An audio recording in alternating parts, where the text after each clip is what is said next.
And here we have a couple wounded badges from the Spanish Civil War. Anybody want to learn German? I'll tell you the first thing I learned was Eaten, Botten, Duten, Dotten. Or Inken, Blinken, Stinkenstein, are you folks still a friend of mine? Eigentlich kann ich Deutsch sprechen. So, also early Eagles on these two Luftwaffe M35s. M40, Luftwaffe Soldbuch,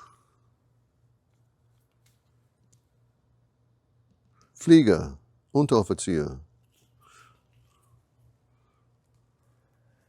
Medical, Luftwaffe.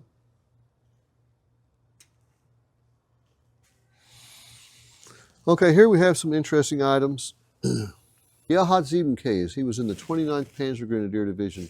He fought my dad at Salerno and at Anzio. He was a very nice man. I interviewed him in Germany. He gave me his dog tag. 3rd Infantry, Ersatz Battalion, 15 motorized, Blood Group A. He passed away. Actually, one time I was talking to him on the phone, and he said, these are pictures that he sent me. He said that he couldn't believe that he had been caught, when he sees the documentaries, that he couldn't believe that he was caught up in all that craziness as a young man. But he said, I remember gleefully marching off to war, wanting to do something for my country. He said, I was so enthusiastic about going to war until my friend next to me got killed. And he said, then I just wanted to go home, but they don't let you go home. So,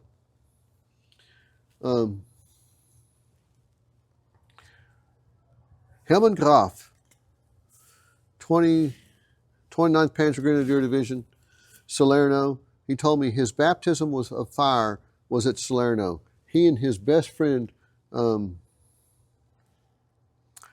Bertele, they grew up together, they went into the army together, and he said they went into combat together.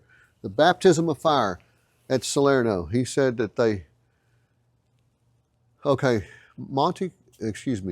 Alta Villa, or Hill 424, was the commanding heights at the Salerno invasion, and that dominated everything.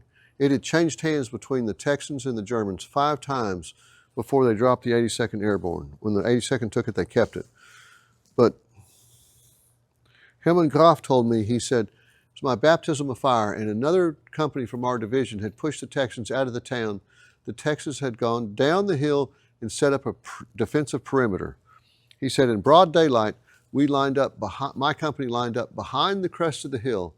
Major Meisel, who won the Knight's Cross for this action, was in the middle, and he carried a burp gun. He said, because Franz and I were green, it was our first battle, he put us on either side of him, and we carried Mauser rifles.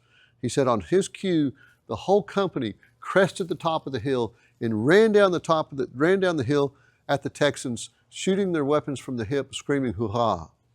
And he's telling me all this in German. He's a nice guy. And then he says, die Texaner waren sehr mutig. Keiner ist zurückgezogen und keiner hat sich ergeben.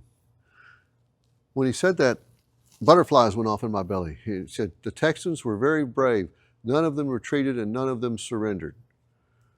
What? I said, say that, wie bitte, say that again. And he said it again. Then I asked him to say it a 3rd time. And when he said that, and I realized what he was saying, that they had killed every Texan, I just wanted to vomit the coffee and cake that he was being so kind to give to me as he entertained me in his front room. All I could hear was my dad saying, because my dad didn't like the Germans. His grandma came from Germany, but boy, he didn't like them. And my dad always said, you know, the Germans make the better Americans. The Germans are the better soldiers. Those bastards killed my friends. And that's all I could think about. So he gave me this lunch sack, which any derelict would throw away. Okay, and I guess I'm more of a derelict because I kept it. Inhalt 2 Tagesersatz, Zusatzverpflegung für Panzerkampfwagen, Besatzung. A 2 days ration for the fighting crew of a tank, okay? It's a lunch sack for a tank crew. How many of those survived? He also gave me his shoulder boards. He said he was in Pisa, I think it was in North Italy. And he said he shot a British soldier as the British soldier shot him. He said they both ended up in the hospital laying next to each other. And he said the Brit died. And he said when they released him, he says, you never get your uniform when you get out of the hospital. They always give you something else. And he said they gave him these shoulder boards. They weren't his, and he said he never wore them, and he gave them to me. He also gave me these medals. So his Infantry Sturmabzeichen and his silver wounded badge, he gave that up because he got a golden wounded badge. He was wounded 5 times, and I think they were all in the left arm.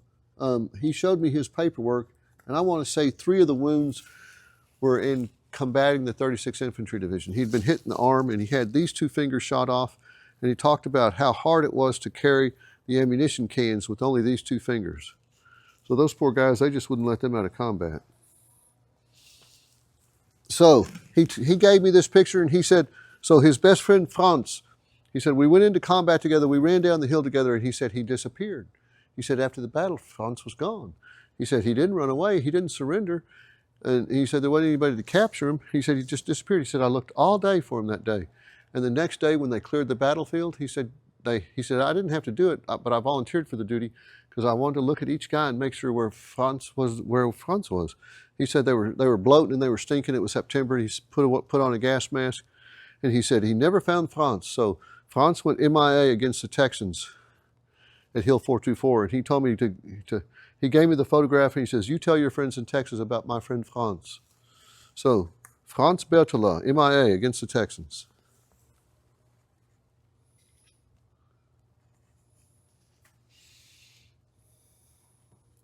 Kurt Zeib, a machine gunner in Russia. This picture is taken in Russia.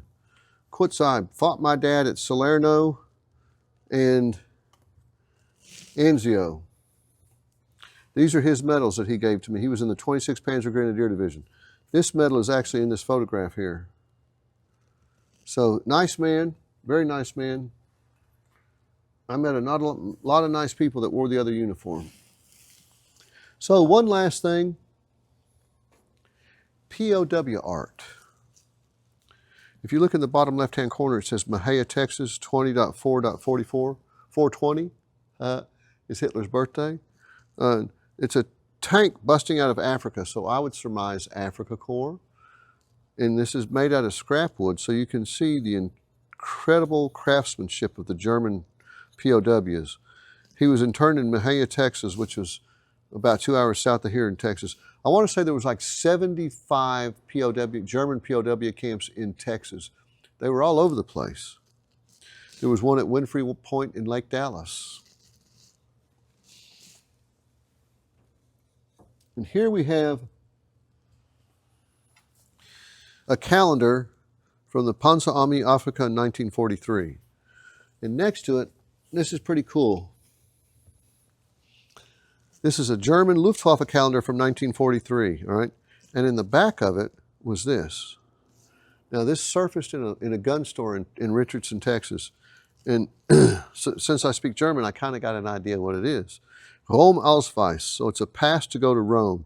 For Unteroffizier, whatever his name is, of the transport company in Rome. His soldier book number, here's his Hauptmann's